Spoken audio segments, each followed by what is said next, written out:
Let's talk about bills from emergency transportation. I came across this case in which I'm looking at a bill from an ambulance service that was provided to a patient who was out of it. The patient was confused, and that's why the family called for an ambulance. They knew something was wrong. This person was ill. And I see this. It's hard to read the fine print at the bottom, but where it says here, confusion, what they're asking is explain the reason why the person, meaning the patient, the person who called the ambulance, they're asking why can that person not sign? And the paramedic wrote in confusion. That's here in handwriting. And below is the paramedic's name, signature of their name, and the date of service. What the issue is that clearly this ambulance service, and you know they're not the only one, tells their paramedics that when a person gets into their vehicle, that they have to sign that they're agreeing to accept responsibility for coverage of the ride that the services they're providing. And the reason why this is a big deal is because according to the 1978 Fair Debt Collection Practices Act, in order for a debt collector, whether the original service or product provider or the debt collection person, meaning the company that bought the debt for pennies on the dollar from the company that provided the service or the product, in order to verify the debt, there needs to be a signature that you accepted the services or product. And so what that means is if you don't have a signature, the driver has to document why they couldn't get a signature and then sign their name. So I wanted to go over this because if you're well enough to sign your name,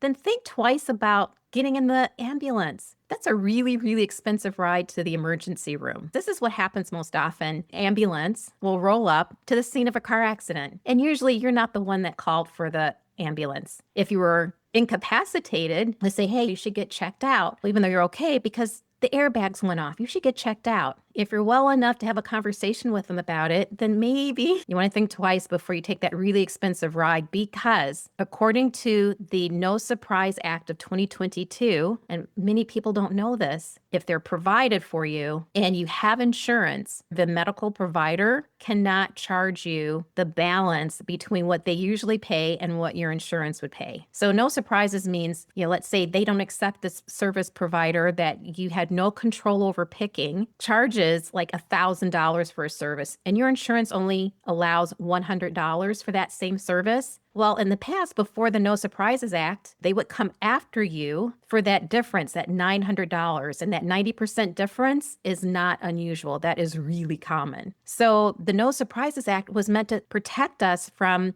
if we're out of it, unconscious, for any services in which you cannot choose. So that's what the No Surprise Act was meant to do, except the ground ambulances in every municipality, state, every place throughout the United States got a carve out, meaning it doesn't apply to ambulance services. They charge some really just made up outrageous rates because they're like, hey, what are you going to do? You got to pay it because there's no federal law preventing them from balance billing you between what your insurance would pay and whatever made up fantasy number. And it really is just made up. And by the way, it's really interesting. Air ambulance services are covered by the No Surprise Act. Isn't that interesting? So air ambulance is like a helicopter ride. Those are covered because, if you can imagine, those are always going to be 5-figure bills. But the No Surprise Act not covering ground ambulances in this country, that's a problem because that's where you're mostly going to have interaction if you need emergency transportation from where you are and the nearest emergency room. Now, please remember, if you're not sure how you feel, your life and limb is priceless. Get in the ambulance if you're not sure how you feel. But if you know you're like, yeah, I'm fine, maybe I should get checked out. And no, you don't want to drive yourself. Think about calling a car service, a Lyft service, a family member if they're in the area or a friend in the area. And if you do decide, you know what, I'm not sure how I feel, I'm going to ride to the emergency room and the ambulance. Awesome. Great choice. Personally, I don't sign things that I can't read. And when I'm not feeling great, I don't read well, especially if sign the fine print, and I don't sign. I'll say, you know what, I don't feel well. I don't feel comfortable signing things that I can't read. I can't sign that. I'm sorry. Thank you. That's exactly what I say. So remember, your life is priceless. You are priceless. For more support, go to medicalbillrelief.com.